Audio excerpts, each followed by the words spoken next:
چوتھی بات جو خامد کے اندر ہونی چاہیے وہ ہے کہ وہ نیک مزاج ہو اور گھر کو نیک ماحول میں بدلے، کیونکہ یہ سربراہ ہے۔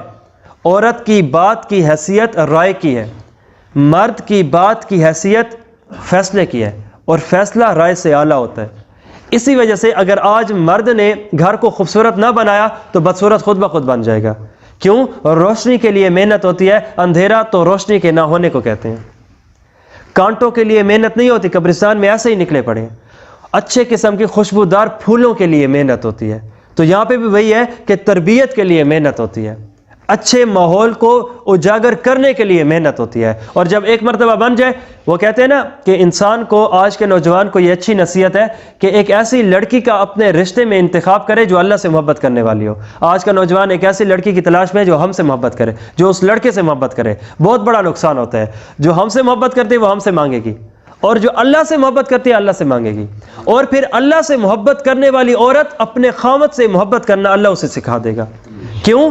اللہ سے محبت کرنا بڑی چیز، انسان سے محبت کرنا چھوٹی چیز۔ چھوٹی چیز میں بڑی چیز نہیں سماتی، لیکن بڑی چیز میں تو چھوٹی چیز آ جاتی ہے۔ تو جہاں پہ بہت سارے اخلاق کی باتیں وہ سیکھے گی، حتیٰ کہ وہ پورے خاندان کے ساتھ، مرد تو مرد کی ماں، مرد کے باپ، مرد کے بھائی، مرد کی بہن کے ساتھ کس طریقے سے اس نے رہنا ہے سیکھ لے گی، اللہ رب العزت اسے سکھا دے گا۔ تو اس انداز سے انسان اگر چلے گا تو بہترین طریقے سے وہ آگے بڑھ سکتا ہے۔ اور تمام تر یہ جو چیزیں ہیں، حدیث پاک میں آتا ہے کلکم رائن، تم میں سے ہر ایک بندہ نگہبان ہے، تم میں سے ہر ایک بندہ مینیجر ہے اپنے محتاط کے اوپر۔ اور جو بندہ جس کے محتاط ہے اور جس کو اپنے محتاط رکھا ہوا ہے، اپنے محتاطی کے بارے میں اس سے پوچھا جائے گا۔ ہم سے نہیں پوچھا جائے گا کہ پورے پاکستان میں تم نے شریعت پھیلائی تھی یا نہیں، لیکن اپنی اولاد کے بارے میں تو پوچھا جائے گا، یہ ہمارا محتاط ہے۔ اور دوسرے انداز میں، دوسرے الفاظ میں، اگلے کو اچھا بنانا ہے، اس انداز سے نہیں بنانا کہ ہم اسے نیک بناتے بناتے کہیں کافر نہ بنا دیں۔ کیسے؟ ہم نے اچھی بات اچھے طریقے سے پیش کرنی ہے، فتوے مزاجی سے بات نہیں کرنی، آج نماز نہیں پڑھی بس تم کافر ہو گئی، آج نماز نہیں پڑھی جہنم میں جاؤ گی۔ یہ بات ٹھیک ہے پر طریقہ نہیں ہے۔ ہم نے طریقے سے بات کرنی ہے، فائدے سے بات کرنی ہے۔ میں فیصل آباد سے جب یہاں پہ آیا تھا واپسی اپنے، میرا اس وقت 4تھا درجہ تھا علم کا، تو میں نے ایک مسجد میں نماز پڑھی، تو اب توجہ آگے جاتی ہے تو امام نے ٹوٹلی جو نماز ہے مطلب مزے کی نہیں تھی۔ تو جیسے ہی سلام پھیرا تو چند ایک باتیں گزارے کی تھی، لیکن چند ایک ایسی تھی جو نہ پوچھیں۔ تو اس پر جیسے ہی نماز سلام پھر اس کے بعد سنتیں پڑھی تو نمازی چلے گئے۔ اب میں نے سوچا کہ ایک طرف میرا علم ہے کہ جو مجھے مجبور کر رہا ہے کہ اسے بتاؤں، دوسری طرف میری اس کے ساتھ سلام دعا نہیں ہے۔ اب اگر میں نے اسے بتایا تو پتہ نہیں یہ کیسا محسوس کرے گا، یہ کہے گا اللہ تمہارے کو بڑا بڑھ دے۔ تو اس کے اوپر جو میں نے انداز اپنایا، میں اس کے پاس گیا، اس کو میں نے سلام کیا۔ سلام کرنے کے بعد میں نے اسے کہا ماشاءاللہ آپ کی جو نماز ہے بہت ہی سنت کے مطابق ہے، زبردست ہے، ویسے جیسے حدیث میں پڑھ کے آیا ہوں ویسے ہی ویسے ہے۔ تو آپ کا کیا خیال ہے کہ اتنی نماز جو آپ کی سنت کے مطابق ہو چکی ہے تو مزید بھی اسے سنت کے قریب کر دیا جائے، اگر اجازت ہو تو بات کر لوں؟ تو یوں آنکھیں دیکھی، کہا ضرور کر لیجئے۔ اب اس پہ جو میں نے اسے 4 مسئلے بتائے تو اس نے مسکرا کے مانے۔ پھر جب بعد میں نماز پڑھنے کا موقع ملا جیسے سنی تھی ویسے کی ہے۔ تو ایک ہے سمجھانا، ایک ہے اچھے طریقے سے سمجھانا۔ تو یہ مزاج نبوی ہے۔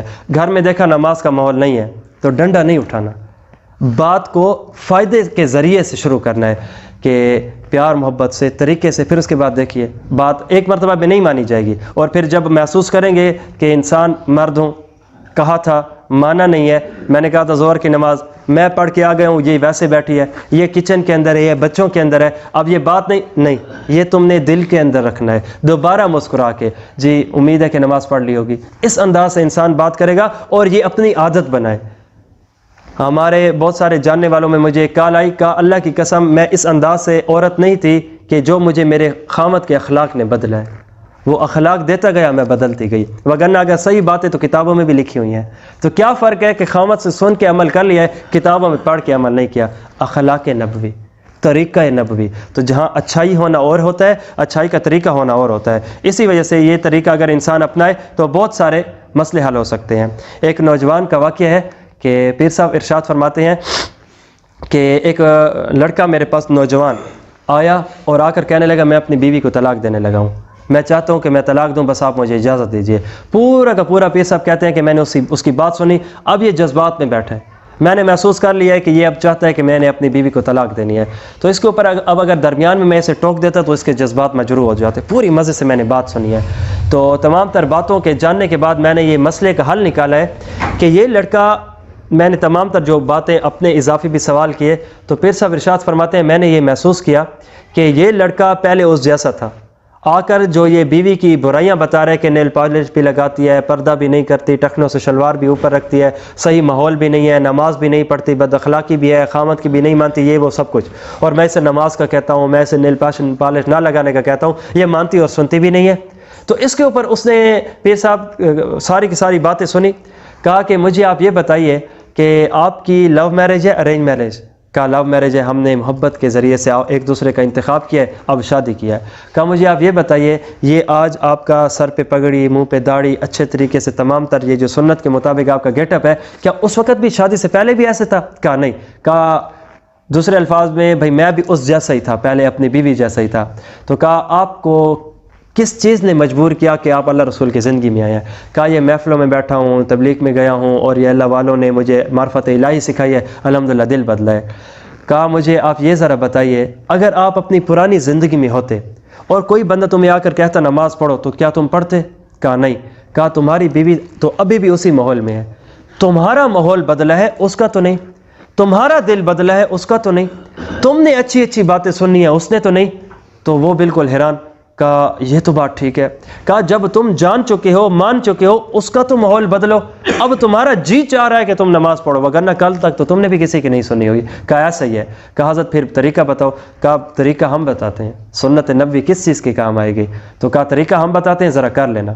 کہا اب جب گھر جاؤ گے نا، گھر جانے سے پہلے کسی سویٹ کی دکان پہ چلے جانا، مٹھائی لے لینا، اور جب اکٹھے دسترخوان پہ بیٹھ کے کھانا، جب کھانا ختم ہو جائے اپنے ہاتھ سے مٹھائی اٹھا کے اس کے منہ میں دینا۔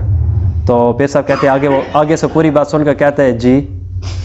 تو اس پر کہا کہ میں کوئی فارسی نہیں بول رہا اور آپ بھی کوئی انگریز نہیں ہو، ہماری جو مادری زبان ہے ہم وہی بول رہے ہیں۔ میں نے کہا کہ مٹھائی اٹھانا اس کے منہ میں دینا، یہ جی اس بات کا اظہار تھا کہ یہ اب میں کیسے کروں، اتنی سختی کر چکا ہوں، نرمی کیسے؟ گویا دل کی چاہت ٹھیک تھی کہ وہ لڑکی ٹھیک ہو، لیکن اظہار ٹھیک وہ ٹھیک نہیں تھا۔ تو جیسے ہی میں گیا، میں اب دل میرا نہیں سمجھ رہا کہ میں کیا کروں، لیکن چونکہ پیر صاحب نے کہا کہ پچھو امام دے اللہ اکبر، میں نے مٹھائی لی اور گھر گیا، اب کھانا لگا، اور اب تک اکٹھے نہیں کھاتے تھے، اب اکٹھے، اور مکمل میں نے مٹھائی چھپائی ہوئی ہے، کھانا کھایا پورا کا پورا۔ پھر اس کے بعد میں نے یوں مٹھائی نکالی ایز اے گفٹ اور اپنے ہاتھ سے نکال کے میں نے بیوی کو دی، تو بیوی کا منہ اور آنکھیں دونوں کی دونوں کھلی کی کھلی رہ گئی۔ کہا یہ کس کا طریقہ ہے، تمہارا تو نہیں ہو سکتا۔ کہا وہ ہمارے حضرت جی ہیں پیر ذوالفقار احمد نقشبندی دامت برکاتہم، انہوں نے یہ طریقہ سکھایا ہے اور فرمایا کہ یہ محبت کا طریقہ ہے، یہ اخلاق نبوی ہے، یہ نبی کی زندگی ہے۔ اس کے منہ میں مٹھائی جانے سے پہلے اس کی آنکھ سے آنسو پہلے جاری ہو چکے تھے۔ کہا یہ سنت ہے، یہ نبی کی زندگی ہے، تو پھر مجھے مزید بھی سکھاؤ، کون سی نمازیں سکھاؤ، کیسا پردہ ہے بتاؤ۔ تو جو چیز ہم نہیں کر سکے تھے وہ تمہاری سنت نبوی نے مکمل اس کے دل کے دروازے کھولے۔ پیر صاحب فرماتے ہیں اس کا پھر سنت کے مطابق لباس، سنت کے مطابق پردہ، بچی عالمہ بھی بنی جو نماز پڑھنے پہ نہیں آئی تھی۔ کیا وجہ ہے؟ ہمارے رسول اللہ صلی اللہ علیہ وسلم کا طریقہ ہمارے لیے رات کے اندھیرے میں بھی روشنی ہے، تو پھر ہم کیوں دور جاتے ہیں؟ آنے کا کیا فائدہ ہے؟ جب خوبصورت روڈ پہ گاڑی چلتی ہے تو پھر کیوں دھکے کھائیں ہم؟ جب ہمارے پاس زندگی کے خوبصورت طریقے رسول اللہ صلی اللہ علیہ وسلم کے طریقے کی صورت میں ہے، تو پھر اس کے بعد ہم کیوں ادھر ادھر جائیں؟ جنید جمشید کا بھی تو واقعہ یہی ہے نا، تو اس نے بھی تو اپنی زندگی بیوی کی یہی بدلی، اس انداز سے بدلی تھی۔ تو یہ طریقہ کار ہوتا ہے۔ تو حضرت جی فرماتے ہیں کہ جس گھروں میں دین نہیں ہے تو وہاں کے گھروں کے مردوں اور مردوں میں کوئی فرق نہیں ہوتا۔